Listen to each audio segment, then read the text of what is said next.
porque nosotros hemos estado ahí. Espíritu de bruja. Porque sabemos que no siempre la solución es fácil. No, Que el que no es conmigo en contra de mí es, y el que conmigo no recoge de ramas. Porque conocemos de raíz a los especialistas. El demonio es una figura que ha aparecido en todas las culturas. Y no es una figura cristiana. Es una figura... Documentaremos todas esas experiencias que no tienen lógica alguna con Georgina Avilés e Ignacio Muñoz. La Mano Peluda, investigación. Hoy, en La Mano Peluda, investigación, en su versión extended, platicaremos el lado oscuro de la Cenicienta y esas historias que tienen un origen muy desconocido. Además, el libro de alta magia que por años ha generado mucha polémica. También escucharemos el testimonio de un sepulturero. Y por si fuera poco, después de muchos años, el caso de Elisa Lam sigue siendo un verdadero misterio. Esto y más en La Mano Peluda, investigación en su versión extended.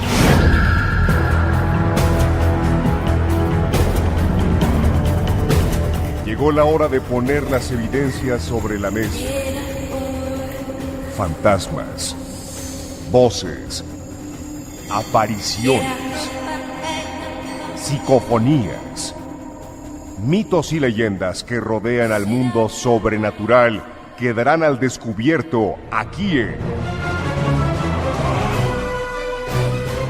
La Mano Peluda, investigación. Desde la Ciudad de México para todo el mundo, esta emisión de lo insólito y de lo que no tiene explicación lógica, pero que a ti y a nosotros nos apasiona.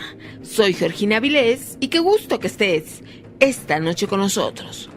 Hola, ¿qué tal? ¿Cómo están? Muy buenas noches, bienvenidos una vez más a este programa, ya sabes, en donde nos gusta platicar de lo increíble y también de lo sobrenatural, porque de lo que es natural, en todos lados se habla mucho. Yo soy Ignacio Nacho Muñoz, agradecido con Dios y con todos ustedes. Juntos vamos a platicar esos temas que a veces dan mucho miedo. Y en esta versión extended tenemos la oportunidad de estar 2 horas juntos, por lo que te pedimos que te comuniques y nos hagas saber tus sugerencias, comentarios, experiencias a través de las redes sociales. Tenemos el Facebook, Mano Peluda Investigación, Twitter, @ManoPeluda18 y también el canal oficial de YouTube, Miedoteca MX.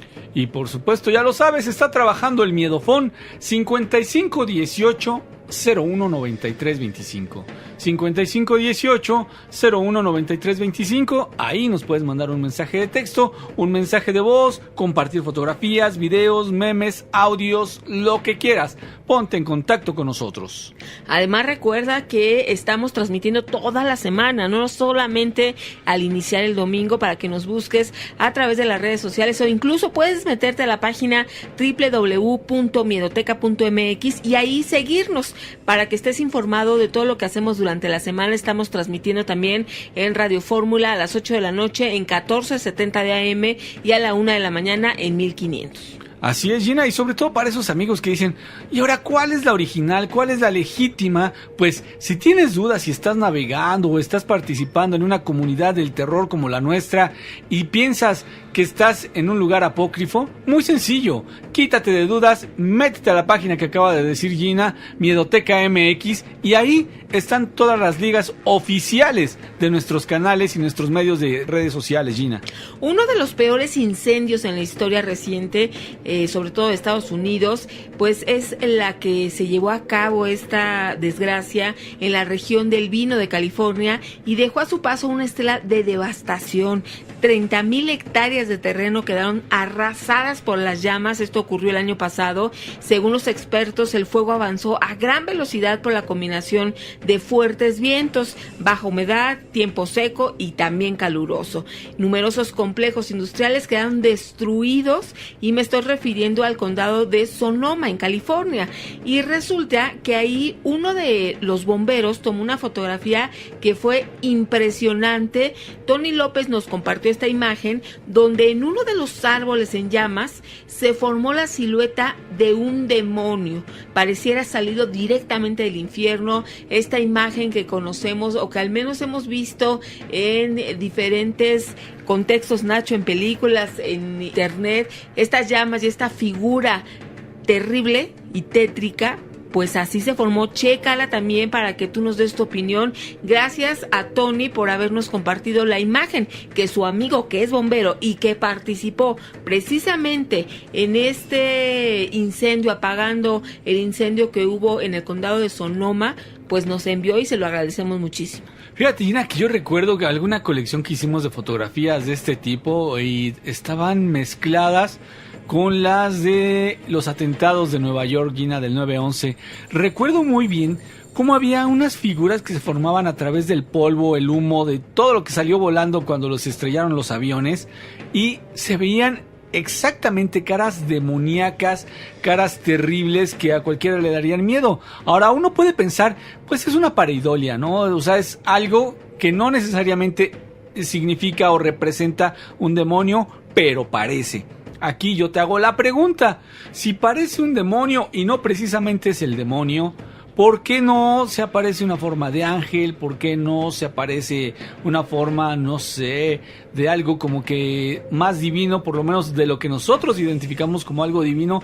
¿Por qué necesariamente tienen que ser estos rostros grotescos, estas caras demoníacas, lo que aparece sobre todo en este tipo de tragedias, en este tipo de accidentes en donde pues mucha gente va a sufrir? Además que está ligado a lo negativo. Claro. Y precisamente se refiere pues una silueta que se refiere al mal. Checa la imagen que está impresionante y después nos das tus comentarios. Además, por otra parte, ¿tú te imaginarías un terrible final de La Cenicienta? Este cuento que seguramente cuando eras pequeño o pequeña lo leíste porque es parte pues de nuestra historia de niños, estas películas de Disney. Esto se puede volver imposible ya que todos crecimos con estas historias llenas de magia, de felicidad. Pero ¿qué pasaría si descubrieras que Walt Disney ha escondido durante todo este tiempo el verdadero final de una de las películas más famosas de esa compañía, La Cenicienta? Pues fíjate que recientemente en las redes ha comenzado a circular una noticia en donde se advierte sobre el descubrimiento de algo completamente macabro. Algo que por supuesto cambiará totalmente la forma de ver esta película tan tierna llamada La Cenicienta, que obviamente sí surgió ya hace algunos años, en 1950 nada más, ahí te lo digo. Nacho, aquí hay que referir que estos cuentos de Walt Disney fueron inspirados en los cuentos medievales de los hermanos Grimm. Sin embargo, Disney decidió hacerles algunos cambios. Estos mostraban muchas escenas de violencia, crudeza, maldad, debido a la Edad Media y en lo que se desarrollaba en esa época, ¿no? Entonces, Disney los modificó haciéndolos como de color rosa. Bueno, fíjate que en el caso específico de La Cenicienta, que es lo que estamos hablando, la verdadera historia se vuelve un tanto espeluznante, porque sucedieron algunos hechos que hasta ahora eran completamente ignorados por los amantes de estas películas y sobre todo que sentían un mensaje así como que muy bonito.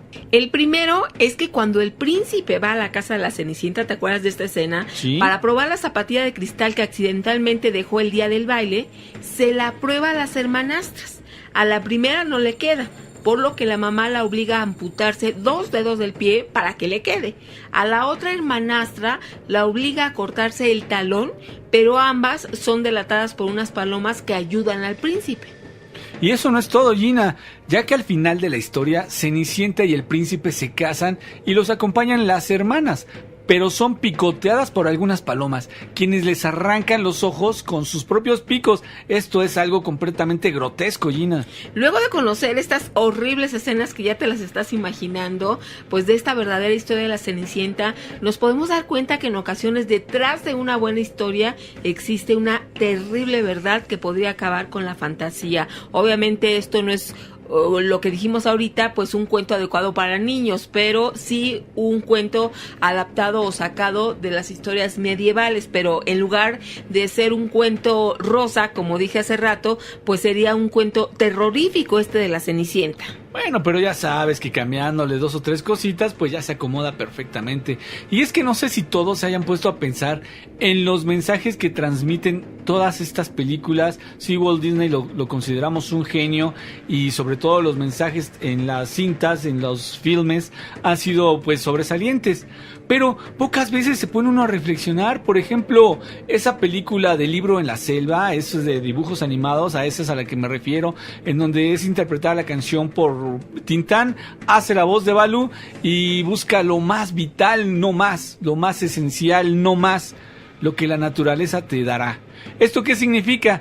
Que te está invitando a que no te esfuerces, que simplemente hagas lo que esté a tu alcance sin hacer mucho esfuerzo. Ahora, si esto también haces una analogía con el Hakuna Matata, o sea, ¿qué mensaje nos están dando?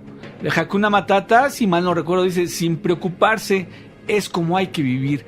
Hakuna Matata. Es igual fomentar la filosofía del no esfuerzo, la filosofía del todo fácil, y para qué te metes en problemas si lo puedes conseguir así nada más, sin estresarte. Esa es una forma de pensar que pocos han reflexionado. ¿Qué te parece? Estamos recibiendo tus comentarios y queremos escucharte a través del Miedofón. Recuerda 5518-019325. Esto apenas comienza.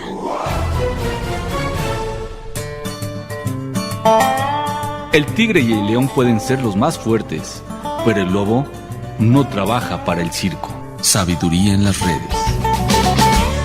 Seguimos recibiendo sus comentarios y también esas recomendaciones que nos hacen. Jane nos recomienda la película El Castillo de Cristal. Por supuesto, Jane, que la vamos a incluir en esta bitácora de las sugerencias que ustedes nos hacen, porque esto nos va dando, Nacho, más panorama de lo que ustedes han encontrado y que nos comparten, y entre todos lo tenemos que ver, ¿no? Claro que sí, pues siempre las propuestas son buenas, hay que checarlas, nos guste o no.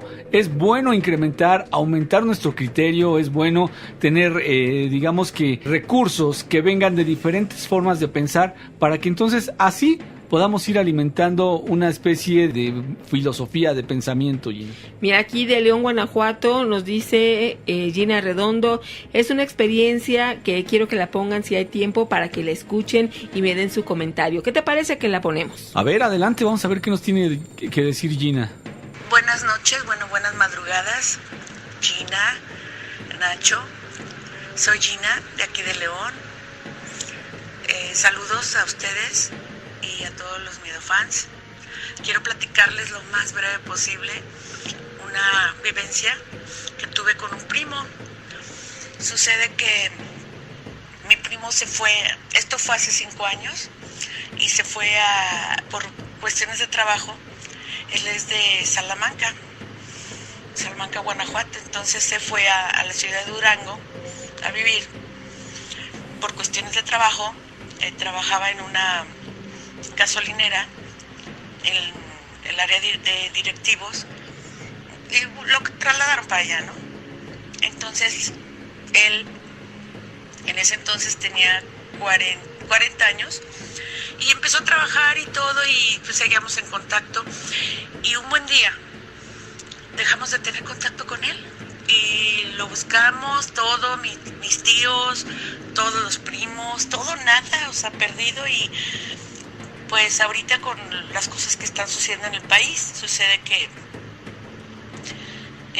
pues lo levantaron y nadie supo nada.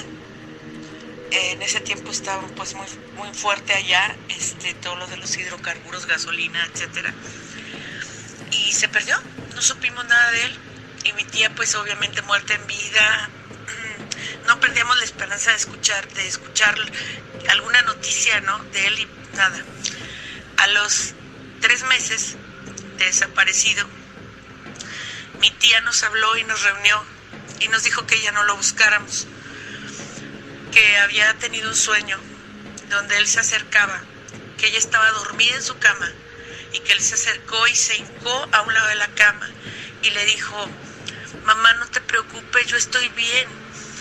estoy bien, ya no te preocupes por mí.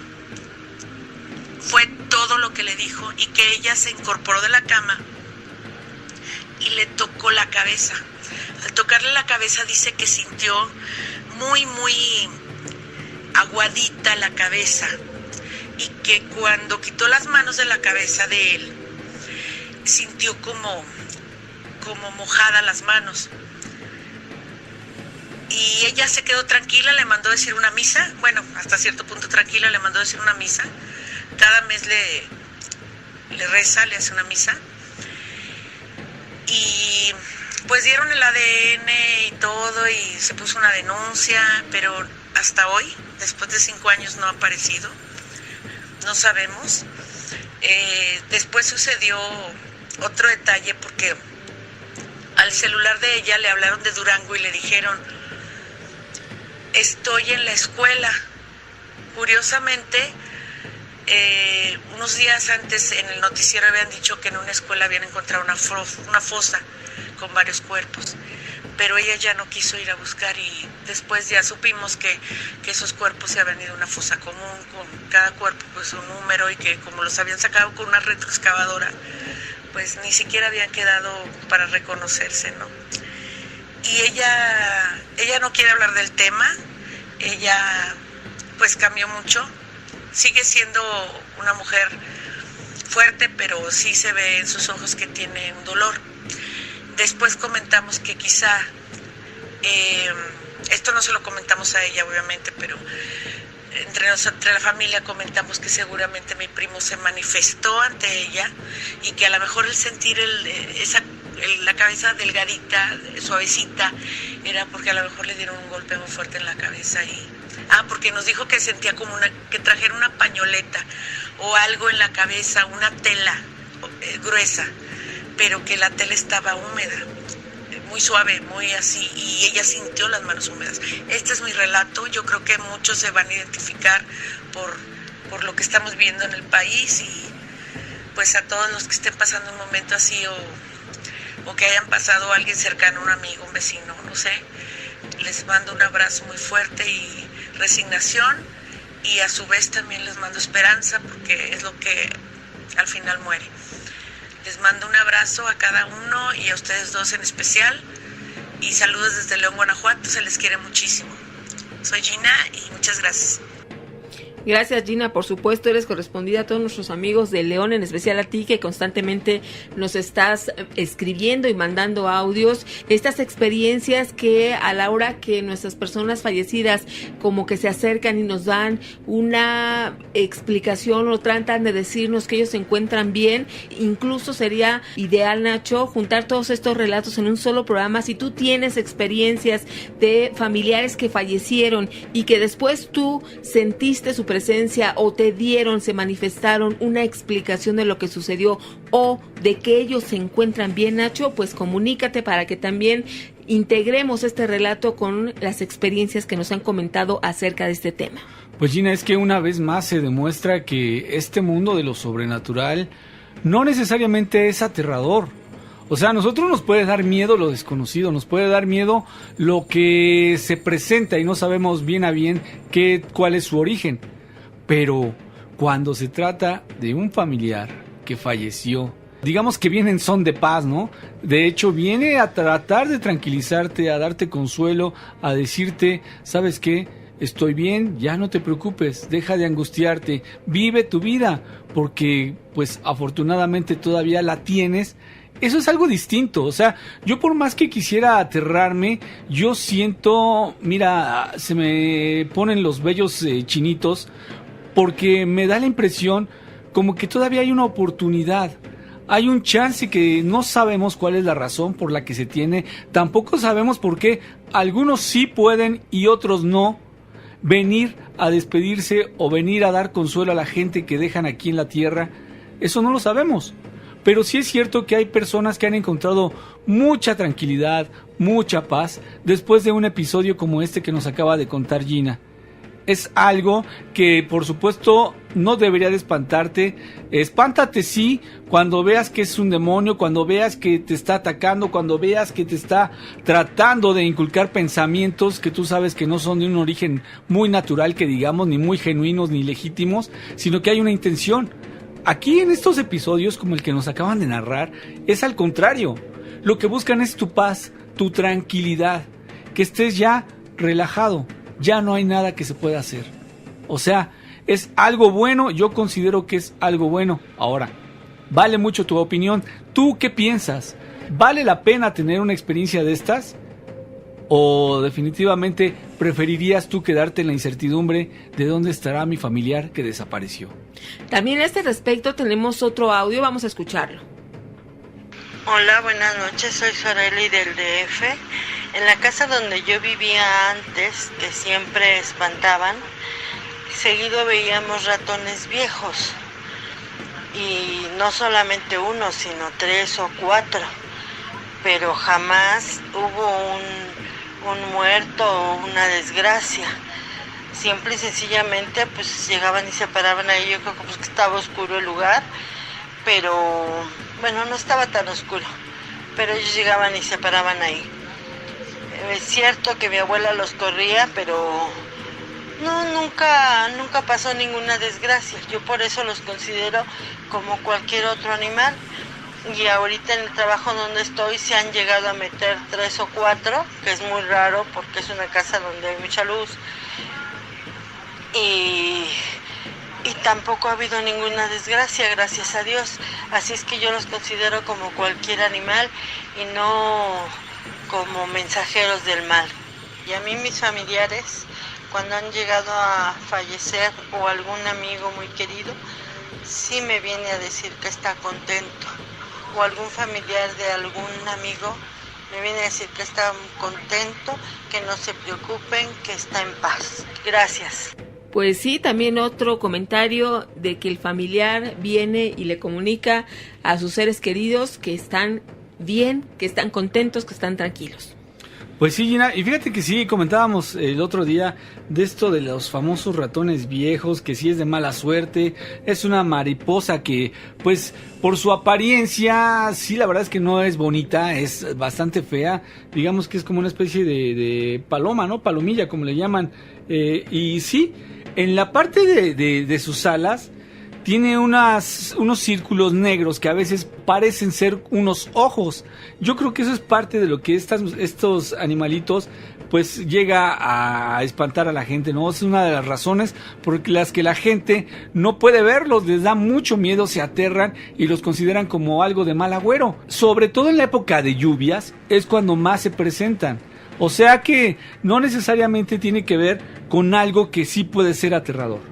Vamos a hacer una pausa y continuamos. Repórtate al Miedofón 5518-01-9325. Mensaje de texto o de voz. El dinero no se gana trabajando, se gana pensando. Si se ganara trabajando, los que trabajan de 8 a 8 ya serían millonarios. Sabiduría en las redes. Continuamos con el programa y también estamos recibiendo fotografías, videos que ustedes nos están enviando. Hoy está con nosotros el maestro Eric Soham y pues le damos la bienvenida, maestro. Muchas gracias, Gina. Buenas noches, Gina. Buenas noches, Nacho. Buenas noches, queridos amigos. Antes de empezar con el tema que hoy tenemos dispuesto para que usted lo trate aquí, antes, maestro, quiero comentarle que le enviamos una fotografía que Mari Rodríguez nos envió. Dice que al revisar la imagen se dio cuenta que apareció ahí una figura muy extraña, pero además horrible, ahí en el lugar en el que se encontraba. Según la fotografía que revisó, en ese sitio no había más que ella y entonces esto le causó gran extrañeza. Maestro, usted ya revisó esta imagen, ¿qué opina de ella? Bueno, sí, revisando bien la imagen, está el rostro de una jovencita, tiene sus orejas, se ven algunos como reflejos rojos del mismo material de que están hechas esas orejitas, y arriba hay un corazón. En la parte de abajo, a un costado, se ve un reflejo y podría ser probablemente reflejo o algo de cualquiera de las cositas rojas que tiene ahí arriba del corazoncito, del material de sus orejas, pero no porque tiene un rostro, tiene una especie de bracito y no corresponde a ninguno de los reflejos que pudieran dar, Gina. Pues sí, es muy extraño. Si tú quieres checar la imagen, está en miedoteca.mx. Es un tipo como duende, algo muy extraño. Gracias, Mari, por compartir esta imagen. Y ahora sí nos vamos a este tema que nos ha dejado pues bastante información en la bitácora de acuerdo a las sugerencias de temas que ustedes nos han propuesto, Nacho. Se dice que el rey Salomón conocía el lenguaje de los animales, tenía conocimiento sobre cristales, piedras, sobre el mundo vegetal y poseía conocimientos científicos muy amplios, además de tener el don de hacer milagros. Ustedes han oído hablar de las clavículas de Salomón y todo lo que se ha dicho acerca de este tema. Se cree, por ejemplo, que el mismo rey Salomón fue quien la escribió, dando el libro así este tema, las claves para invocar espíritus y controlar demonios, además de cosas tan secretas como la forma de adquirir invisibilidad temporal, armar poderosos talismanes. Se dice que ahí te informa cómo hacer hechizos que son realmente extraordinarios, pero hoy el maestro Eric Soham nos va a decir la verdad o no de todo lo que se cree acerca de estas clavículas de Salomón, el sello de Salomón, el anillo, el espejo. Maestro, aquí tenemos muchos cuestionamientos y para empezar, ¿qué son las clavículas de Salomón? Bueno, como lo comentaste, Gina, son claves de todo el conocimiento que tenía Salomón, hijo del rey David. Salomón decían que el poder era tanto el que él tenía y tanto el conocimiento que llegó a adquirir, que llegó a tener al mismo demonio bajo su mando. En algunos tratados dice que tanto David como Salomón tuvieron que aprender el idioma de las aves para poder entender los secretos de la magia, porque todo está completamente relacionado. Y en lo que él escribió en las famosas clavículas de Salomón, explica qué es y cómo funciona toda la magia aplicado a diferentes aspectos y en diferentes formas. Son 7 puertas las que nosotros tenemos, 6 puertas, que nosotros tenemos, que él indica en su libro. Cada una de las puertas tiene un sentido y tiene una parte del manejo de la magia en determinadas áreas. Ok, maestro, y esto implicaría que sí es un libro para invocar ángeles o tal vez demonios, es decir, ¿es parecido al Necronomicon y existe algún riesgo de leerlo? Bueno, esto es... Si tú lees el Necronomicon, por ejemplo, el libro de los nombres muertos, ese no trae más que información sobre unas puertas de unos seres que por funesto fueron puestos bajo portales y bla, bla, bla. Ese es el tema principal del Necronomicon.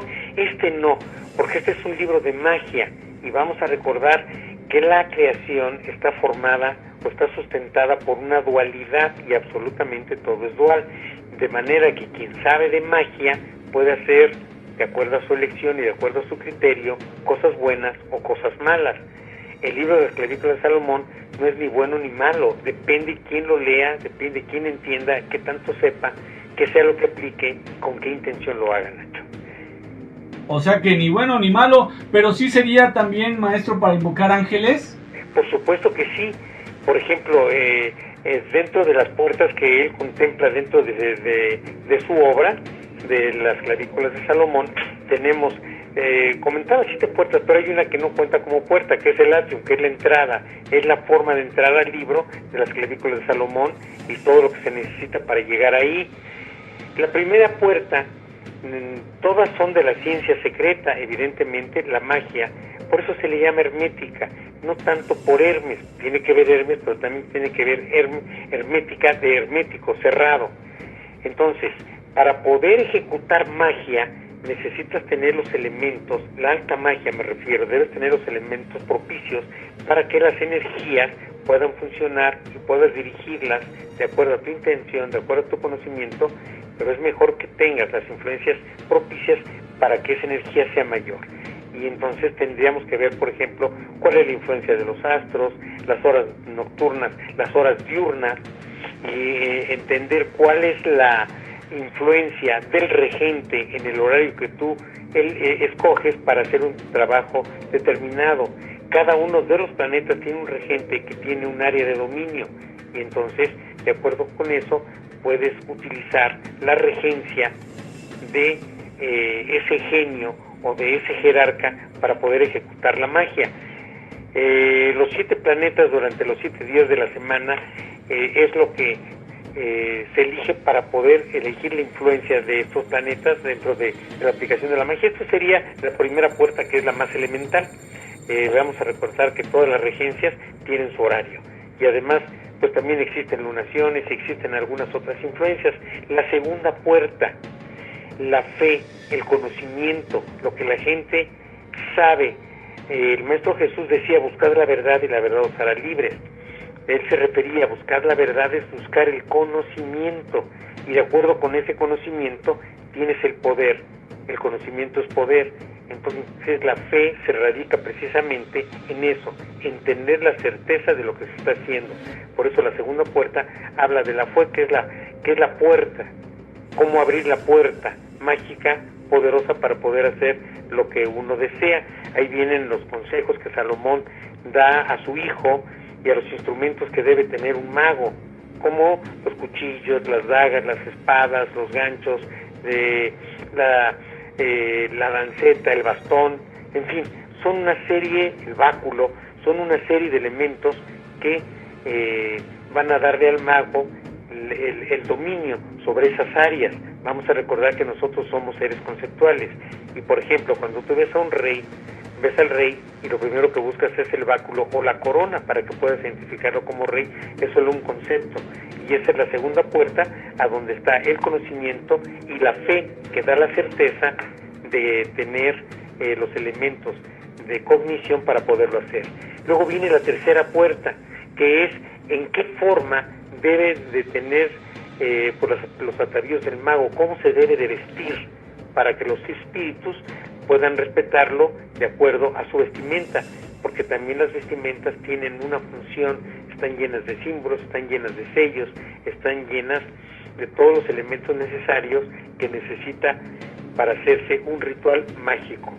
Luego vendría lo del altar, el carbón que se consagra, se hace dentro de los movimientos de un mago, se hacen círculos de protección, a través de los cuales el mago determina solamente qué o quiénes o de qué tamaño van a ser los círculos para poder ejecutar todos esos trabajos de magia. Los protectores en las evocaciones, ¿a quién vas a llamar? Aquí es a donde viene la dualidad, Nacho. Si yo voy a hacer un trabajo de magia, trazo mi círculo, tengo ya mi altar colocado, tengo mi vestimenta propicia, entonces ya estando ahí, ya con autoridad, certeza, que es a donde viene la fe. Por ejemplo, yo te invoco San Miguel Arcángel, entonces estás invocando a San Miguel Arcángel, pero ¿a quién más puedes tú evocar? A quien tú quieras, dependiendo la intención, y es de lo que hablábamos. Entonces, estos protectores para las evocaciones, la evocación es algo que viene de adentro hacia afuera, la invocación es lo que viene de afuera hacia adentro. Entonces, dentro de esa evocación vas a evocar lo que eres tú y hasta dónde estás inclinado. Entonces, ahí tenemos ya la tercera puerta, a donde se utilizan. Vamos a recordar que toda la energía, todas las frecuencias vibratorias pertenecen a un olor, a un color y a un sonido. Aquí se utilizan los perfumes, que son los perfumes planetarios, para las regencias de la segunda puerta. Luego viene la cuarta puerta. Es una puerta muy importante cuando ya tenemos la vestimenta, ya tenemos el altar, ya tenemos las invocaciones, ya tenemos todos los planetarios, a los protectores y a todo lo que hemos invocado. Ahora son los espíritus. Esa es la cuarta puerta. Todo esto es un proceso de un ritual de alta magia. Entonces, ¿a quiénes vamos a llamar? A los espíritus celestes. ¿Cuáles son las cualidades y cuáles son los lugares a donde suelen habitar? Sabiéndolos evocar también de adentro hacia afuera, para que entonces nos den lo que nosotros estamos pidiendo, como podría ser el poder, abundancia, paz, fortuna, amor, felicidad. Y también ahí puedes tú invocar o evocar espíritus infernales. Maestro, perdón que lo interrumpa, vamos a una pausa y regresamos. Claro que sí. El Miedofón 5518-01-9325. Ten cuidado en quién confías. Recuerda que Satanás era un ángel y Judas un discípulo. Sabiduría en las redes. Regresamos, estamos platicando con el maestro Eric Soham acerca de las clavículas de Salomón. Nos estaba comentando cada una de estas puertas y lo que se podía hacer en esta cuarta. En esta cuarta, que es la de los espíritus, que es muy importante porque ya se tienen todos los elementos, entonces ya está haciendo las invocaciones y evocaciones. Entonces, también se pueden llamar aquí espíritus infernales o espíritus de luz. Depende de la intención del mago. Tentáculo poderoso contra los malos espíritus, que son los sellos que nosotros utilizamos para poder controlar, para poder detener y para poder formar protecciones dentro de ese mismo círculo. Y después de esa cuarta puerta viene la quinta puerta. Cada puerta cada vez va siendo más complicada y más compleja. Todo el conocimiento de las ciencias de las clavículas de Salomón, a donde utilizan los talismanes menores, los talismanes mayores, los símbolos que evocan y controlan toda la clase de energías que durante un ritual se mueven, porque cuando una persona empieza a hacer un ritual, vamos a recordar que el verbo es algo muy importante, la intención sustenta el verbo, la emoción y lo que tú pones por las emociones o el corazón son lo que complementan y le da la fuerza. Entonces podríamos ahí ya empezar con talismanes de la suerte, cómo se preparan, toda clase de riquezas, dinero, recuperar por los bienes perdidos, los tesoros, atraer la suerte, hacer prosperar los negocios, en fin, todo esto tiene que hacerse ya de una manera ya directa, pero esos ya son tratados aparte, porque aquí solamente se menciona en las clavículas cuáles son las áreas que se dominan, pero cada área es motivo pues de otro libro de conocimiento, cada una de ellas. Los talismanes protectores, los talismanes de la suerte, los talismanes del fascinador, dominador, para el amor, para los silfos, el dragón rojo, en fin, o sea, son muchas las áreas que se pueden, una vez que en un altar se empieza un ritual, la intención, los jerarcas, las invocaciones, las evocaciones, todos los elementos, los sellos y todo, van formando parte, dependiendo de lo que nosotros vayamos a hacer. Si queremos hacer, por ejemplo, magnetizar y ejecutar el talismán del amor o un talismán de la suerte, pues cada uno tiene sus propias características. Luego vendría la sexta puerta, que es la última puerta, que es el conocidísimo anillo de Salomón, Nacho y Gina. Este es un sello. Vamos a recordar que en el medievo los grandes jerarcas, los grandes reyes tenían un anillo que era el que les daba pues la categoría de rey, porque no había más que uno, por eso el Señor de los Anillos. Habían varios anillos, pero había uno que era el anillo maestro. Entonces, cuando se usaba poner con lacre en alguna carta o un documento o algo, se ponía fresco el lacre y luego con el anillo se ponía arriba, que era un sello. Entonces el anillo de Salomón tenía esa característica, el que tenía ese anillo tenía el poder, porque es un anillo preparado especialmente para que se pudiera obtener riqueza, amor, salud, poder, felicidad y todo. Solo tener el anillo, porque era un anillo magnetizado y hecho con metales que son los metales que se utilizan para la alta magia. Luego vendría en la sexta puerta el espejo, que vendría siendo como la esfera de cristal, a donde se puede observar absolutamente todo, que no puede verse con los ojos físicos, para ver en las entrañas de la tierra, para ver en las inmensidades del espacio, los mares. Sería esto como una televisión en la cual podríamos nosotros observar y nos serviría de contacto, de vínculo a través de imágenes de lo que nosotros pretendamos conocer. Luego vendría el famosísimo sello de Salomón, que son sellos que son como una especie de firmas y símbolos que sirven para alejar a los malos espíritus. Por ejemplo, Salomón fue el creador del pentagrama esotérico. La estrella de 5 puntas ya existía, él no la creó ni la inventó, no, pero Salomón fue quien a través de su conocimiento, a través de su capacidad, la llenó de símbolos y de firmas para hacerlo un símbolo poderoso en contra de los demonios. Luego vendría algunos otros tratados dentro de esta sexta misma puerta que tendrían que ver con pues ya cosas más mundanas, como saber si una persona es fiel, si no lo es, para hallar una cosa que ha sido robada o perdida, para librarse de enemigos, en fin, son todos los aspectos mundanos, así como el tarot tiene los 56 arcanos mayores y los 56 menores y los 22 mayores. Los mayores son las partes fundamentales de la vida, son los más importantes, y los mundanos, los que son cotidianos, son los 56 arcanos. Pues esto es exactamente igual. Los primeros son todo el sistema, todo el arte rituálico para ejecutar un ritual de alta magia. Y después pues vendrán las cosas pues ya más mundanas y más cotidianas, como para saber si una persona te quiere, si no te quiere, para curar incluso borracheras, en fin.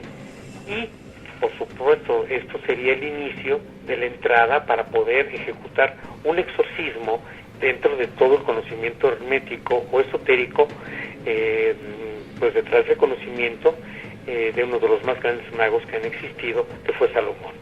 Pues esas son las clavículas, Nacho y Gina. Así es, maestro. Entonces, recordamos ese caso tan, pues, que llamó mucho la atención hace algunos años, el famoso caso de Josué. Ahí lo que trasciende es el supuesto anillo de dominio. ¿Se refiere al mismo anillo que usted nos acaba de describir, el anillo de Salomón? Sí, efectivamente. Sí, son anillos que tienen características muy especiales, que están hechos con aleaciones, en condiciones de fundición muy especial, y tiene además por la parte de adentro del anillo, por afuera tiene toda la simbología, y por adentro del anillo también. Siempre se ha utilizado, por ejemplo, el Papa carga un anillo, o tiene un anillo que es el que representa a la iglesia, la jerarquía de la iglesia. Ajá. Cuando la gente besa la mano, no es besar la mano, esa ha sido una equivocación que siempre hemos tenido, no, se besa el anillo que representa a la iglesia, que es, vamos a decir, el sello supremo que representa a una filosofía dentro de una religión. Entonces, en todos los grandes reinos, en todas las jerarquías, siempre existe un anillo, Nacho. Eso es, maestro. Entonces, esto significa que es una pieza, digamos, ritualizada, una pieza destinada a una función. No necesariamente es una reliquia, porque mucha gente piensa que es efectivamente el anillo de Salomón. Y no precisamente, o sea, es una pieza que fue elaborada con un fin y fue ritualizada ya con todo esto que usted nos acaba de explicar. No necesariamente perteneció a aquel gran sabio. No necesariamente. Lo que importa aquí no es que haya pertenecido a Salomón o no.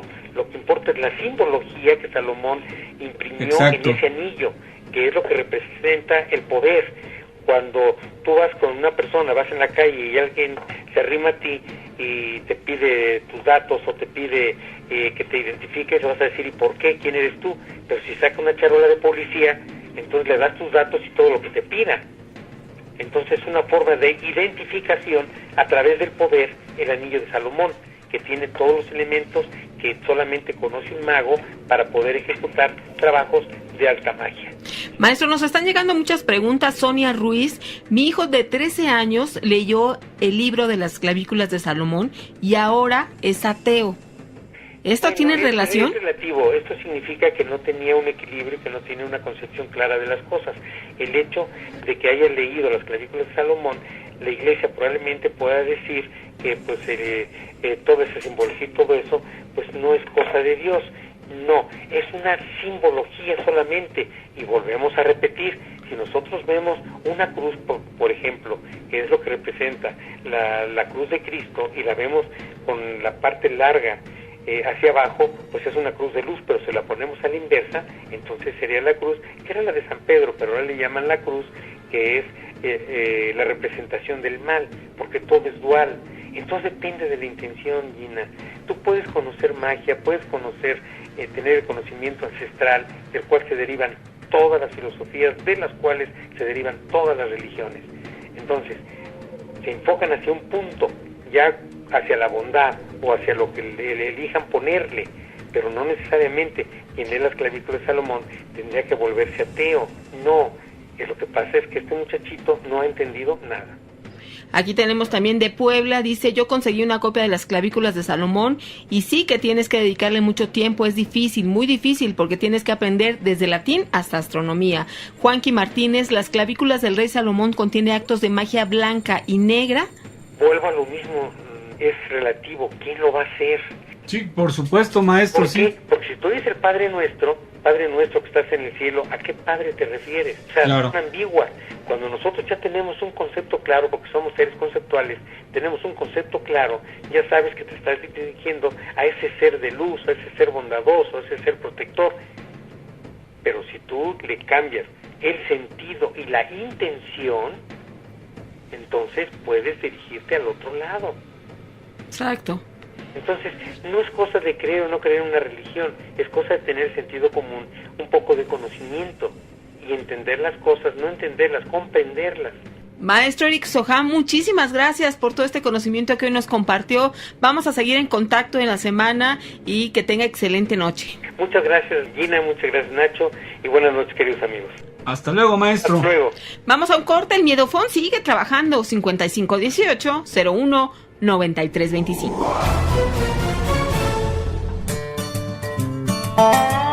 Si quieres volar con las águilas, no nades con los patos. Sabiduría en las redes. Continuamos con el programa y el hecho, Nacho, que ustedes estén siguiendo el programa y que escuchen en cada uno de los lugares en los que viven, pues se pueden presentar situaciones extrañas, insólitas y que ustedes contribuyan con sus aportaciones, eso nos gusta muchísimo. Hoy tenemos con nosotros a Héctor Balbuena, que hizo una investigación en el Panteón de San Isidro, en Azcapotzalco. Y pues ya tenemos aquí en la línea a Héctor. ¿Cómo estás? Muy bien, gracias. Buenas noches a todos. A ver, platícanos. Bueno, pues estuve hoy en el Panteón de San Isidro y ahí hice una investigación pues un poco larga. Pude hablar con un sepulturero, que el sepulturero pues vive también en el Panteón y pues bueno, me contó infinidad de historias, pero unas cuantas son las que les vamos a presentar en este momento, se las voy a presentar. Vamos a escucharlo. Estoy con el señor José en el Panteón de San Isidro, en Azcapotzalco, y nos va a contar que una vez se le apareció un muerto, o más bien se encontró un muerto. El señor José pues está aquí haciendo sus labores en el Panteón. Él es trabajador de aquí, pero es también parte del Panteón de San Isidro. Buenas tardes, señor José, si nos puede contar su historia, por favor. No, pues resulta de que venía yo pasando por allá y había una caja de muertos, sacaron afuera porque le iban a hacer una profundización para 4 muertos y hasta abajo había una caja, ya estaba ocupado y sacaron la caja y la pusieron encima de la tierra, ya fuera del pozo, y fui a ver y levanté la tapa y estaba el muerto dormido y no tenía los ojos vacíos, tenía la nariz, tenía los labios, tenía las manos así como de mi color y estaba dormido el muerto y tenía un traje pero bien impecable, bien limpio, con corbata y zapatos y todo. Parece que nomás estaba dormido el señor ahí, ya nada más faltaba que me saludara. Sí, pues estaba dormido. Yo todos los muertos que he visto ya no tienen nariz. Sí, no, pues no. Ya son huesos. Sí, ya han estado deshechos, ya, sí, ¿no? Claro. Y ese señor estaba enterito. Era el difunto que estaba ahí acostado en la caja. Y es el único muerto que he visto de esa manera. Sí. Sí, y no tenía los ojos vacíos ni la nariz. Tenía todo, los ojos los tenía cerrados. Pero estaba muerto. Estaba muerto, pero estaba como dormido porque tenía los párpados bajados así. Pero yo todos los muertos que he visto son calaveras. Ajá, o sea que era un cuerpo intacto, se podría decir. Completo, hasta me dio envidia su traje. Porque estaba bien impecable, un traje bien limpio. Como si nunca se hubiera muerto, ¿no? Sí. Estaba ahí en la caja y estaba bien enterito, tenía zapatos, tenía manos. ¿Y como cuánto tiempo esta persona tenía de fallecida?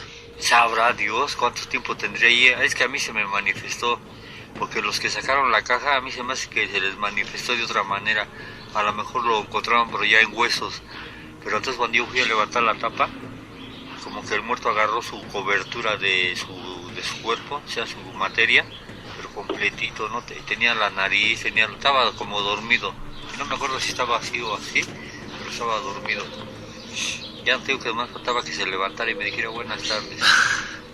Mira cómo come. Me estaba diciendo ahorita que también vio al diablo, ¿no? a la lengua de fuego. Ya se las he platicado muchas veces, que allá por donde está el carro ese rosa, sí, hasta allá, hasta la pared, venía yo caminando, eran como 50 metros de distancia, digamos como de aquí al carro, venía yo caminando y de pronto del suelo se levantó una lengua de fuego así, desde abajo, me sobrepasó 2 metros. 2 metros. Sí, y ahí donde se prendió no hay ni basura, es carretera como hay negra. Así como venía yo caminando y le vi que se levantó la lumbre desde el suelo, así. Sí. Dije, ¿quién prendió la lumbre? Y fui a ver, y cuando llegué, en ese momento se apagó, no quedaron ni humo, no quedó nada, ni cenizas. ¿Y qué piensa que fue usted? ¿Sí fue el diablo o fue algo que... es el demonio. Que lo haya llamado para que lo sacara, que a lo mejor hay dinero enterrado o algo así? Sí, porque ahí se levantó la lengua de fuego en la carretera, y ahí no hay lumbre, no hay basura. Nada. No había ni gente ya, que serían 70 años. El que usted se encontró. Ajá, en la caja así como 70 años. Estaba intacto, tenía los ojos así bajados. Porque estaba como hacia abajo. Estaba dormido, sí. Pero ese muerto, que te digo que vi, es el que luego mucha gente asegura. Yo vi el muerto, los borrachos. Yo vi el muerto y venía caminando, A mí se me hace que ese muerto se levanta en las noches. ¿Ah, sí? Sí, porque está acostado y luego hay uno que se levanta con poder de Dios o del diablo. Sí, claro. Pero se levanta porque antes cuando había campos ahí donde están allá de la tabacalera, había campos de fútbol. Ok, sí. Un borracho me dijo que ahí cada rato se les aparecía el muerto, una persona caminando, el muerto. ¿Ah, sí? Sí, una persona caminando. ¿Y pero tenía sus pies o no? Ajá. No, pues caminando, sí, normal, caminando como que si te viera yo caminando así. Y luego por allá hace unos años tenía mucha gripe yo y no podía dormir a las 2 de la mañana y me levanté, estaba sudi de la cara y me levanté y me fui por allá por atrás del crematorio que está allá del otro lado del panteón. Sí. Me fui y pero antes me encontré una patrulla en el camino. Y me dicen los patrulleros, se paran a un lado, dice, ¿qué andas haciendo? Y andaba yo como oído, como tenía la gripe, estaba bien enfermo y no tenía dinero, y me salí a ver qué me por ahí, ¿no? Así enfermo. No tenía trabajo, no tenía dinero, y me salí a ver qué me por ahí, así enfermo. Y me encontró la patrulla por ahí en la calle y me dice, ¿qué andas haciendo a esa hora? Y digo, no, le digo, es que tengo como fiebre, le digo, y no puedo dormir, me salí a caminar, ¿no? Y ya me dieron el avión los patrulleros y se fueron, ¿no? Pero ya seguí yo caminando de allá para acá por la barda de aquel lado del panteón de enfrente, por la barda de este lado venía yo de allá para acá. Y en mi camino me atravesó un señor a esa hora y el señor llevaba un portafolio, se llevaba un traje. Era el muerto que iba caminando. Y yo venía de allá para acá, pero era como las 2, 3 de la mañana.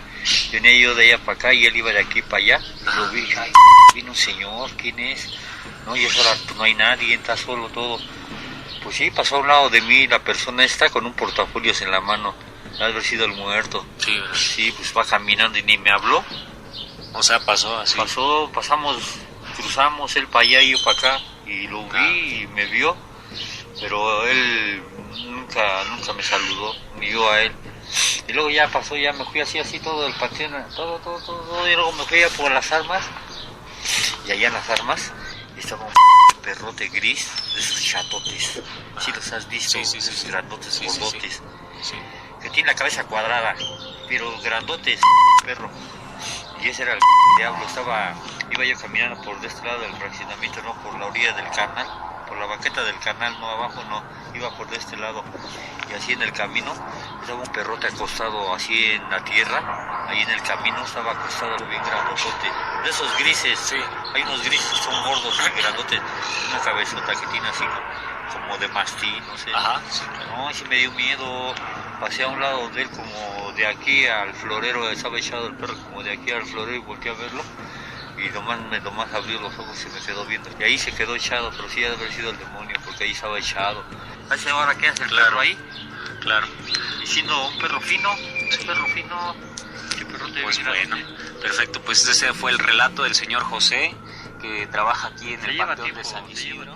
Vaya, pues la experiencia que tiene el señor José, que debe estar acostumbrado a situaciones de este tipo, por lo que comenta, y este muerto que dice que se aparece, un hombre que pues sigue teniendo ese porte, ese traje, y que de vez en cuando pues por ahí se lo ha encontrado. ¿Te acuerdas que una vez fuimos a hacer un Miedomóvil Challenge? Sí. Porque en una curva, no sé si la conoces, la que está ahí justamente en el eje, ahí supuestamente en una curva se aparece un ente que provoca accidentes. ¿No estás enterado de ello?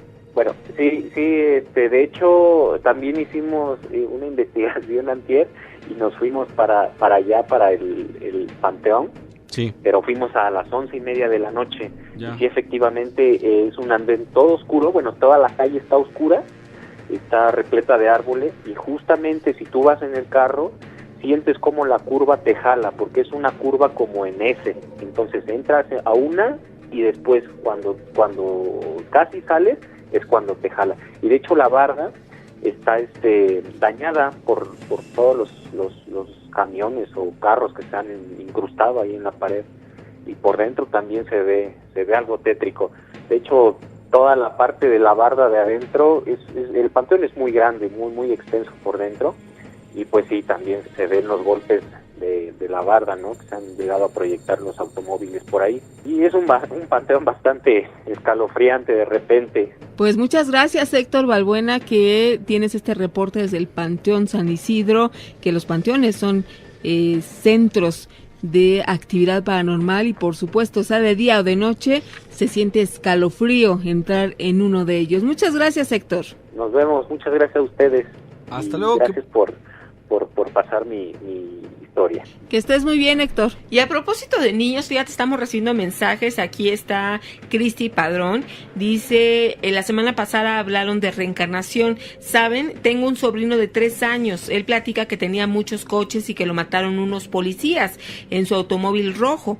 Lo raro es que da muchos detalles. Dice que lo iban siguiendo, que él se bajó y empezó a disparar.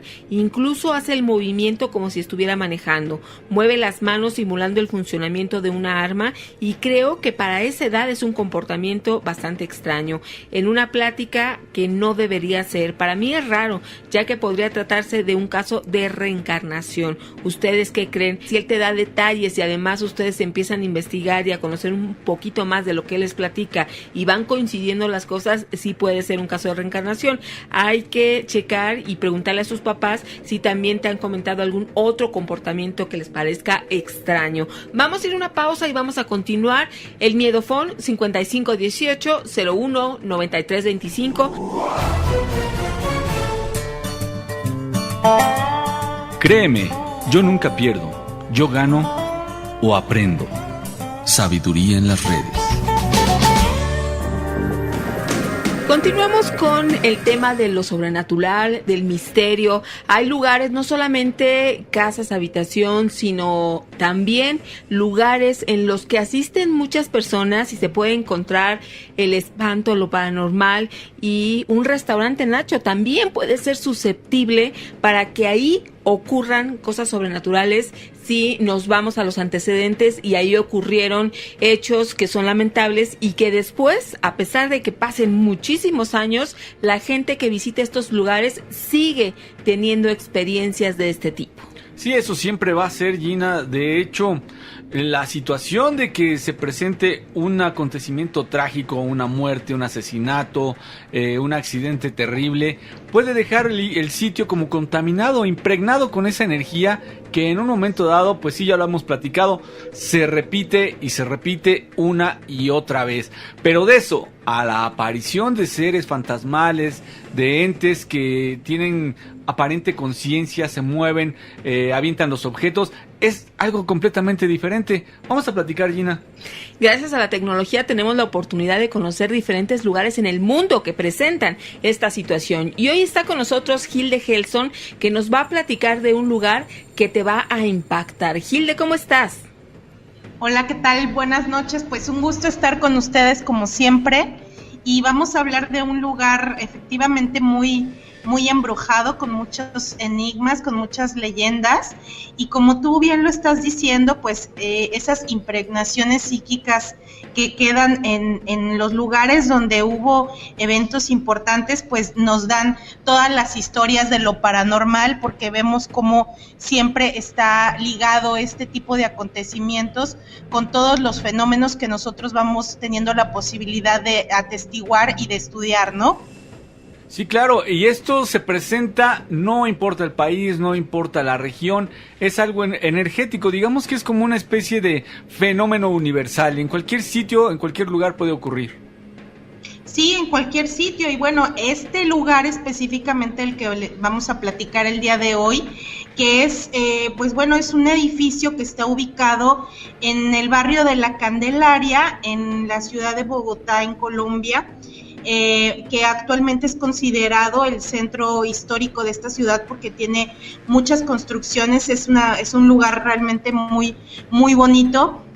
Hay edificios muy antiguos que tienen mucho valor arquitectónico, y sabemos que en los lugares antiguos es donde a veces se encuentran más estas historias llenas de misterios, llenas de espectros, de fantasmas, a veces buenas y a veces un tanto terroríficas. Entonces, tenemos que aquí en este lugar hay un restaurante muy famoso que se llama el Restaurante La Bruja, que está ubicado en la calle 12. Es un edificio muy, muy padre, muy, muy bonito, es estilo neogótico. Hoy en día es llamado el Conjunto Residencial Calle del Sol. Actualmente este edificio tiene varios usos. Hay gente que vive ahí en apartamentos, también hay comercios. Este edificio fue construido en el año de 1917 por misioneros. Fue usado como un convento de monjas clarisas y además también fue un seminario de franceses. O sea, tenía una conexión con prácticas espirituales de la Iglesia Católica, pero luego a mediados del siglo XX, aproximadamente en los años 40 y 50, se convirtió en un centro de operaciones del Servicio de Inteligencia colombiano, lo que conocemos ahora como el DAS, que en su guerra contra el comunismo, contra el narcotráfico, contra grupos sindicalistas, en esa época hubo un enorme movimiento político en Colombia. Entonces este lugar se convirtió en un lugar de encarcelamiento, de tortura, había celdas. Aquí se llevaban a cabo desapariciones forzadas, asesinatos, en fin, muchísimas cosas. Incluso cuando se hizo la remodelación de este edificio, muchos de los trabajadores del lugar aseguraron que habían encontrado restos humanos cuando hicieron excavaciones para reacondicionar este viejo edificio a lo que es hoy, que es vivienda. Hay gente que ha asegurado, gente que vive en el lugar, que ha asegurado que constantemente se prenden y se apagan las luces, que se abren y se cierran puertas, y que pues se ve también con frecuencia una mujer que va caminando por los pasillos del lugar e incluso en las calles. Esta mujer se le apodó la Bruja, que en realidad pues es una mujer que en vida se dice no tenía nada de bruja, sino que era una mujer que había perdido a su hijo y que constantemente ella iba a visitar el lugar en búsqueda de su hijo y esperando que la dejaran pasar a verificar si su hijo estaba dentro del lugar. Se dice que ella logró convencer a algunas personas para que la dejaran pasar por medio de, pues, algunos dicen que les daban comida, otros dicen que incluso favores de otro tipo más íntimo, para que la lograran dejar pasar, y finalmente la dejan pasar y ella descubre que su hijo no está ya en estas celdas, lo que la hace enloquecer y pues bueno, ya no se supo nada de ella, y al tiempo pues bueno, ella empezó a aparecer en ese lugar, lo que se supone pues a lo mejor se habría suicidado o habría muerto en circunstancias muy misteriosas, lo que nos deja ver que pues también cada ciudad tiene su llorona. ¿Cómo ves esta situación? Digamos que es la presencia de una mujer que tiene un sufrimiento muy muy fuerte, y se refleja en su manifestación. ¿A qué me refiero, Hilde? Que seguramente en otros sitios, en otros lugares, tienen esto que tú llamaste la versión de la Llorona, de aquel, bueno, estamos hablando de Bogotá. En varios países se ha reportado esta manifestación de una mujer que anhela, que llora por la pérdida de algo que es lo más grande para ellas, ¿no? Bueno, para todos, yo creo, la muerte de un hijo. Pero en el caso de estas mujeres, tienen tan arraigada este cariño, este amor, que no les deja trascender, no les deja pasar al otro plano y se quedan aquí como vagando, llegan a penar de tal forma que la gente las puede ver y genera mucho miedo. No sé si este miedo o este terror que provocan las personas le alimente a ella también o de hecho sea una especie como de demonio. Pues mira, yo creo que aquí, como tú lo dices bien, algo que puede hacer que una persona se convierta en un espectro, en un fantasma, es este fuerte lazo emocional que puede tener, pues en este caso con los hijos, siempre los lazos emocionales cuando no son resueltos o no son rotos debidamente, o no hay esta aceptación, este conocimiento de que el otro ya no está, de que tu hijo ya murió, no hay este proceso de duelo y de aceptación, es lo que nos puede hacer que en este caso alguien o incluso nosotros mismos nos podamos convertir en el futuro en un fantasma. Entonces, como tú dices, es algo que se repite en todas partes del mundo, en todas las latitudes. Y fíjate que también hay otra historia aquí en este lugar sobre un personaje que se llama Marulanda Vélez, que fue uno de los precursores de la izquierda en Colombia, y se dice que su identidad habría sido suplantada por Pedro Antonio Marín, alias Tiro Flojo, fundador de las FARC, y que probablemente el verdadero Marulanda habría muerto justamente en este edificio después de una larga tortura. Y podemos ver que, como en muchos casos, en estos lugares donde históricamente azotó el terror entre los vivos, los pisos y paredes quedan manchadas pues de algo más que la sangre de esas torturas, ¿no? Podemos ver que queda estas huellas psíquicas que traspasan pues realmente la barrera del tiempo. Entonces, esto es lo que nos reportaron desde este lugar en Colombia. Incluso unos colegas tuvieron la oportunidad de visitar este restaurante, este lugar que está abierto al público, que es un lugar realmente muy bonito. Si ves las fotografías, los videos, es un restaurante muy bonito, y tuvieron la oportunidad de hacer una sesión de Ouija. Entonces, pues estoy a la espera de este video, de a ver cómo les fue, a ver qué resultados obtuvieron. Ellos obviamente llevan pues toda la preparación y todos los filtros necesarios para poder tener una sesión exitosa. Es algo que obviamente no, porque estemos hablando de una operación, cualquiera se quiera hacer el cirujano y quiera operar a otra persona. Entonces, para hacer una sesión de Ouija hay que ser un profesional, y pues vamos a ver qué resultados nos dan de esta visita que van a realizar en este lugar y qué van a hacer esta sesión de Ouija, que pues a ver si se logran contactar con alguno de estos espíritus que son los más sonados en el lugar. Además, estando en el centro de Bogotá, pues la mayoría de las edificaciones, como sucede en el centro de cada una de las ciudades más importantes, pues tienen historias sorprendentes, tienen muchos acontecimientos que han ocurrido, y por supuesto siempre se registran leyendas y hechos de este tipo. Pues Hilde Gelson, parapsicóloga, investigadora que está al tanto de todo lo que tiene que ver a nivel no solo de México, sino del mundo, que tiene que ver con lo paranormal, pues hoy nos hace este recuento y este reporte acerca de este restaurante, que por supuesto, Hilde, que yo creo que al contrario de alejar a los visitantes, tiene mucho más comensales. Hay gente que está muy abierta a este tipo de turismo, a algunos les da un poquito de miedo, pero pues yo creo que se van a ir aventando un poco más a este tipo de experiencias.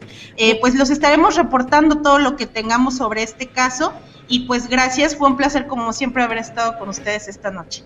Gracias, Hilde, tenemos muchos amigos que nos escuchan allá en Colombia, saludos a todos, y próximamente un reporte más de Hilde Gelson. Hasta luego, Hilde, que pases muy buena noche. Gracias, buenas noches. Vamos a un corte y regresamos. El Miedofón 5518-01-9325 te está esperando. Quisieron enterrarnos, pero no sabían que éramos semillas. Sabiduría en las redes. Continuamos en esta emisión de lo insólito, de lo sobrenatural, de aquello que no tiene explicación lógica. Mari Carmen Bolaños dice: fui al Museo de Arte Sacro, una construcción que en el siglo XVII era un hospital. Ahí hay una pintura de una novicia que tiene un efecto visual que para donde camines te sigue con la mirada. Da mucho miedo. Pues gracias, Mari Carmen, por compartirnos en el Museo de Arte Sacro. Incluso nos manda una fotografía. De esta manera también vamos sabiendo, Nacho, de diferentes lugares en los que podemos encontrar pinturas, fotografías, lugares que nos pueden cautivar en el sentido del misterio y del terror. Así es, Gina, pues eso es la tecnología. Ahora se presta para muchas cosas, ahora nos permite poner en evidencia todas estas manifestaciones que antes, pues solamente con mucha suerte o mucho estudio y dedicación podías captar evidencias. Ahora es mucho más sencillo. Mario vive en Texas, dice, pero es originario de Aguascalientes, y que en el Castillo Arteaga, o también conocido como el Castillo Douglas, se le conocía así antiguamente, hay apariciones, ruidos e incluso un velador renunció a su trabajo porque no soportó más lo que ocurre en este lugar. Fíjate, en Aguascalientes, de ahí casi no nos han reportado lugares, pero aquí Mario, que recuerda el lugar donde él nació y dice que ahí el Castillo Arteaga o Castillo Douglas, pues también es un lugar muy tétrico. ¿Tú nos escuchas en Aguascalientes? También compártenos esas experiencias. En Aguascalientes me parece que es la antigua estación de tren, en donde hay algunas manifestaciones fantasmales y que alguna vez nos contaron un relato bastante fuerte, algo duro. Lo vamos a buscar para ver si lo podemos compartir con nuestros amigos, Gina. Dentro de esos casos del misterio y del suspenso que también causa mucha polémica, se encuentra el Hotel Cecil. Es conocido por ser el lugar donde ocurrió la misteriosa muerte de Elisa Lam. Ella desapareció de una manera muy extraña cuando se hospedó en el hotel y después los huéspedes comenzaron a quejarse de un mal olor, esto específicamente en el agua, también un mal sabor y un color extraño. Poco después encontraron el cuerpo de Elisa Lam, de esta chica, en el tanque del agua que suministraba al hotel. No se sabe exactamente cómo llegó esta chica a este lugar, pero el tanque estaba protegido por una serie de cerraduras y estas se encontraban intactas cuando encontraron el cuerpo. De ahí que el mal olor, el sabor y la consistencia, Nacho, fuera extraña, porque ahí había una persona muerta. Imagínate nada más, sí causa horror estar bebiendo, imagínate, agua que traía ahí o que estuvo remojando los despojos o los desechos de un cadáver. Hazme el favor. Además, el misterio está enorme, ¿eh? Fíjate que desde entonces han continuado los raros acontecimientos en el hotel. Una fotografía fue tomada en la que se puede observar una figura oscura colgando del cuarto piso del hotel. Esto, cuando menos, resulta perturbador. ¿Qué podrá haber sido esa figura? Esa es la pregunta. O tal vez podría tratarse de una presencia maligna. Algunas personas afirman que cuando alguien muere de manera violenta y abrupta, su espíritu está condenado a repetir el momento de su muerte hasta que pueda encontrar esa famosa luz. Es algo que ya lo hemos platicado muchísimo. Es claro que si lo logra, bueno, pues esto se libera. Pero si no, ¿qué ocurriría? Ya que durante los 50s y 60s este lugar era famoso por su alta tasa de suicidios y podríamos estar presenciando este fenómeno en el Hotel Cecil cada vez que nos aproximemos a él. Ahorita que mencionaste los años 60, precisamente en esta década, una mujer llamada Pauline Acton se tiró por el balcón de una habitación desde el 9º piso. Por desgracia, pues aterrizó sobre un peatón que estaba en este lugar equivocado, en el momento equivocado, porque los dos fallecieron instantáneamente.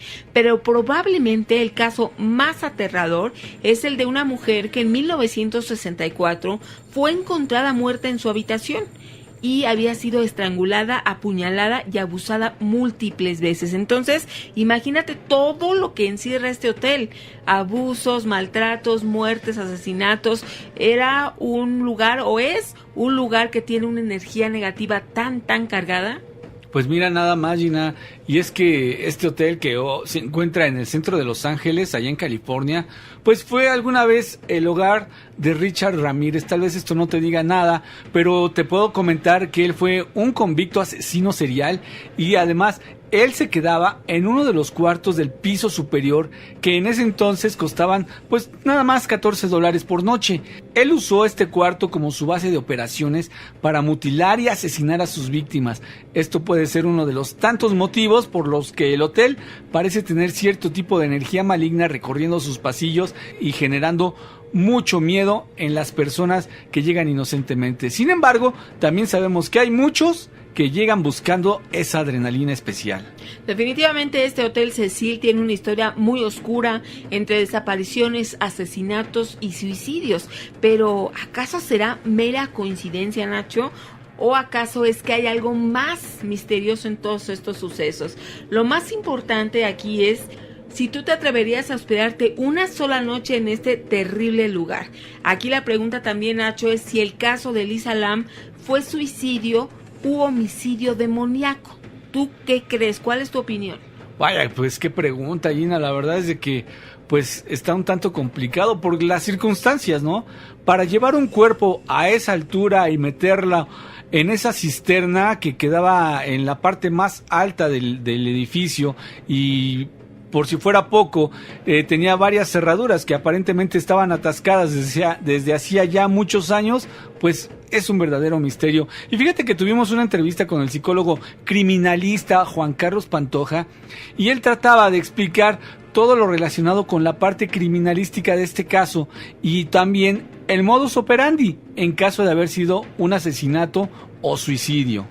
Sí, mira, en una primera lectura, en una primera observación del video tal cual corre, en principio impresiona con una gestualidad, una serie de ademanes propias de algún tipo de esquizofrenia. Pareciera como vaya, literalmente estar viendo fantasmas, ¿no? Cosas que, bueno, dentro del campo de la esquizofrenia hay de múltiples manifestaciones, ¿no? De esta misma enfermedad mental, llamémosla así.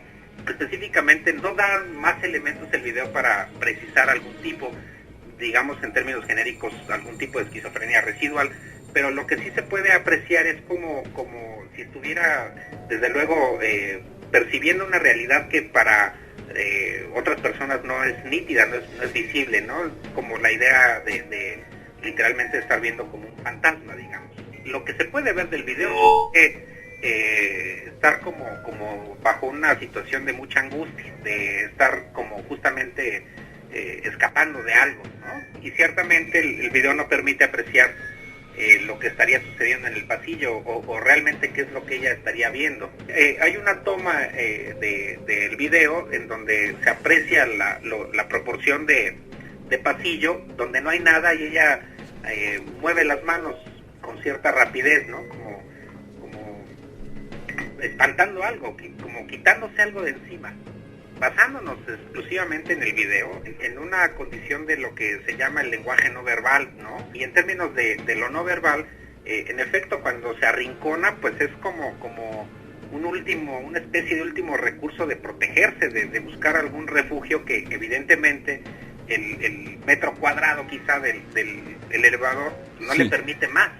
Pero la actitud, el movimiento, la gestualidad es de arrinconarse, de buscar un refugio.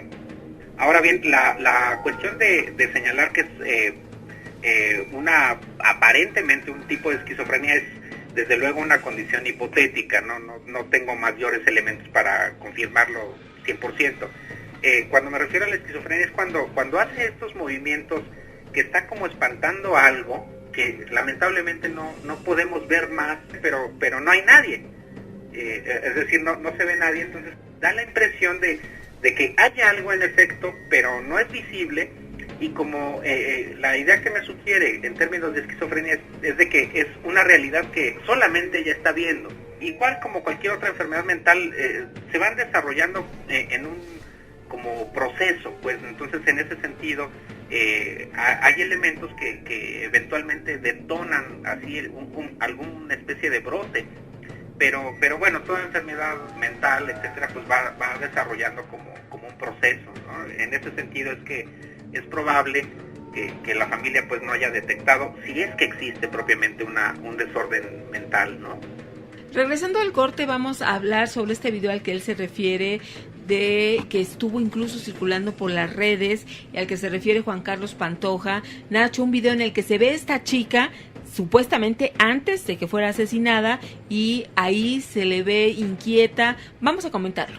Sí, regresando de la pausa, porque sí hay muchas cosas que comentar, hay muchas cosas que decir, y que además ya ha pasado algo de tiempo. Esto fue en el 2013 y no se ha esclarecido cuál fue el misterio que llevó a esta chica a esa muerte tan extraña, por supuesto. Vamos a hacer una pausa, Gina. Y regresamos, estamos recibiendo tus comentarios. También ingresa a la página www.miedoteca.mx.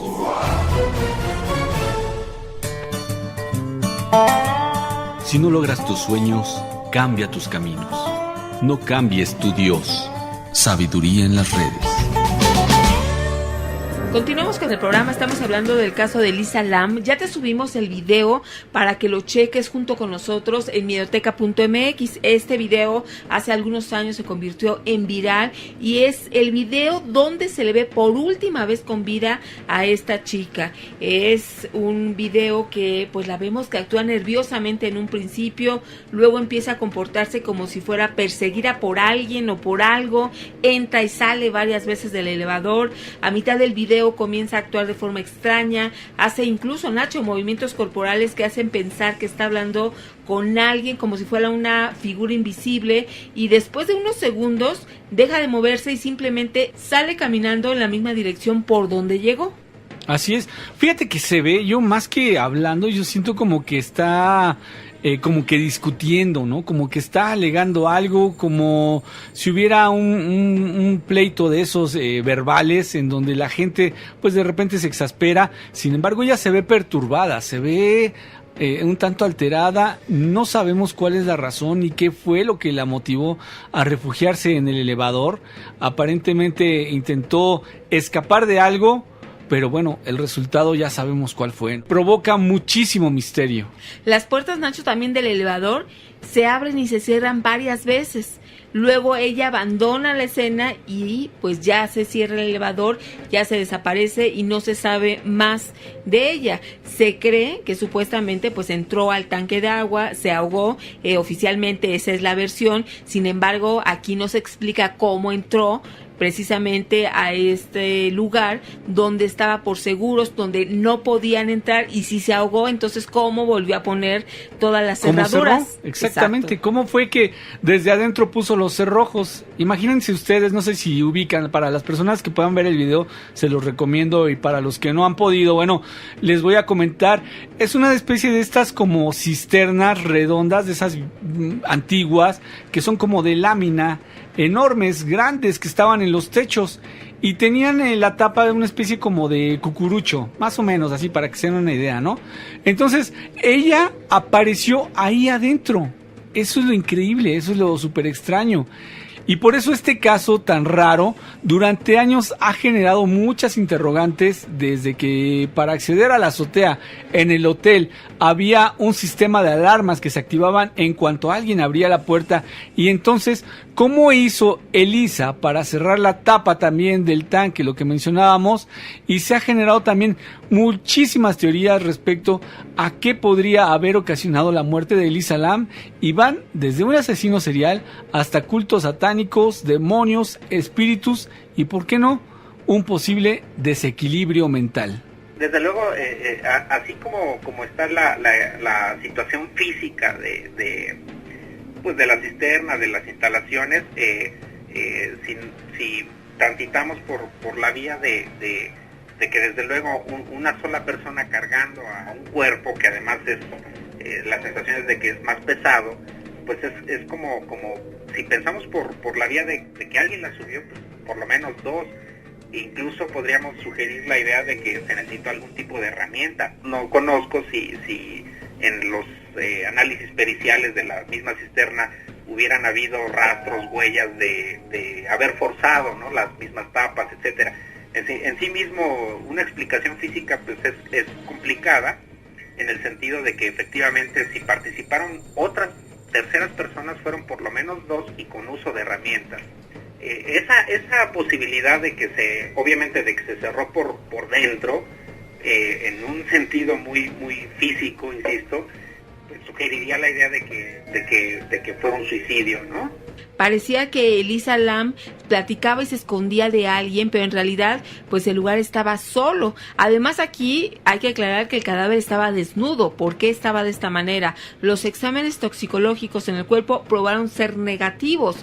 ¿Acaso sufría de algún trastorno psicológico, lo que pudo llevarla al suicidio? Bueno, desde luego es una opinión muy, desde luego en principio hipotética, y por hipotético me refiero a carecer de más elementos, pero pues en términos generales a mí me sugeriría más la participación de terceras personas. Sí, no, desde luego, bueno, la criminología como tal, como disciplina científica, digamos, pues toma elementos de nuestra realidad ordinariamente compartida, ¿no? Y bajo esa premisa, tomando así como consideraciones metodológicos, etcétera, sí también me impresiona más como la participación de otras personas, que ya el hecho en sí de victimizarla de ese modo, bueno, en consideración digamos, de la mente del criminal hay 30.000 formas, ¿no? de cómo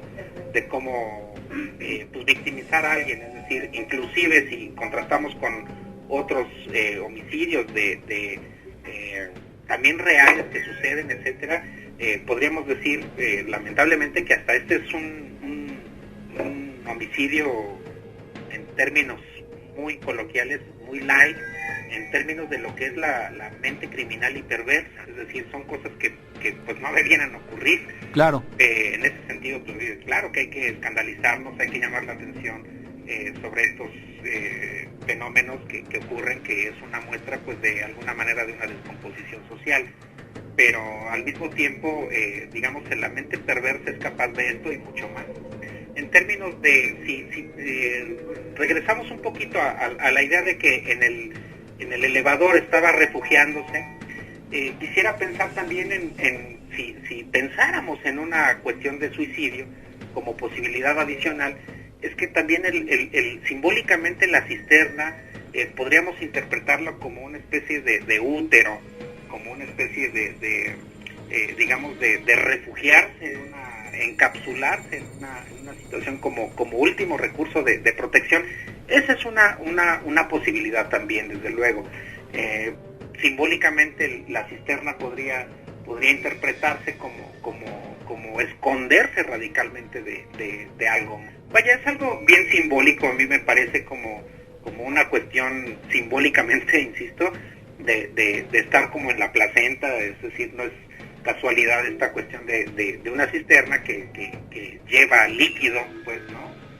Agua, pero bueno, insisto, es también una interpretación muy al vuelo en función de la carencia de más datos, pero sí es como una interpretación de estar escondiéndose, de estar refugiándose en algo que quizá en su momento se pudiera pensar como un último recurso de protección. Pero al mismo tiempo están dos posibilidades. Una es como el suicidio o el homicidio, ¿no? En esas dos vertientes podríamos caminar. Y si lo vemos como un suicidio, pues bueno, estaríamos pensando en esa posibilidad de irse a la cisterna como protección, como refugiarse de algo, ¿no? Así totalmente de refugiarse, esconderse, protegerse, pues. Y por el otro lado, por la vía del homicidio, pues obviamente que vamos a considerarnos, entre comillas, como personas normales.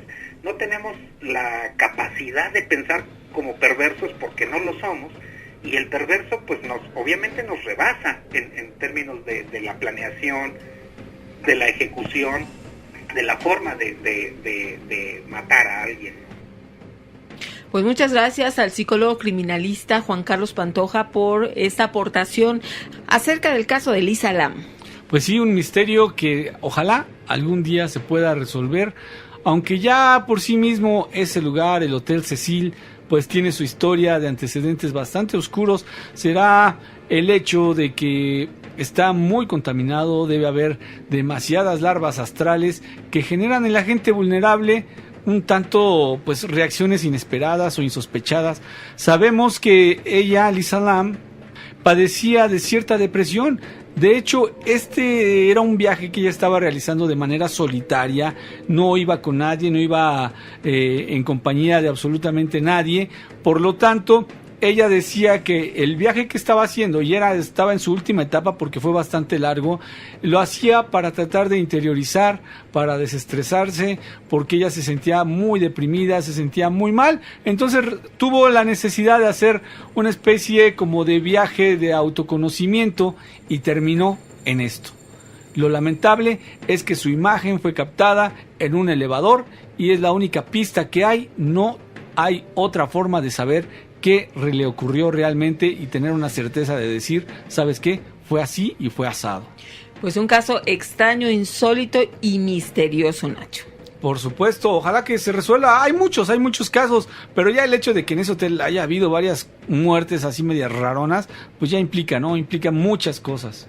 Gracias por haber estado con nosotros. El tiempo nunca es suficiente, 2 horas tampoco nos alcanzan, pero recuerden que toda la semana los estamos esperando a través de YouTube a las 10 de la noche en Miedoteca MX, transmitimos de 10 a 12 y además a las 8 de la noche en 1470 de AM, a la 1 de la mañana en 1500. Síguenos la huella, queremos seguir escuchándote. Gracias por haber estado con nosotros, que tengas excelente semana y que Dios te bendiga. Soy Georgina Avilés. Hasta luego, Gina. Yo también me despido. Soy Ignacio Nacho Muñoz, agradecido con Dios y con todos ustedes porque juntos pudimos platicar de tantos temas súper interesantes que de verdad no se acaba nunca, una historia tras otra, y además el misterio siempre está presente. Que pases muy buena noche y como decimos aquí, cabot.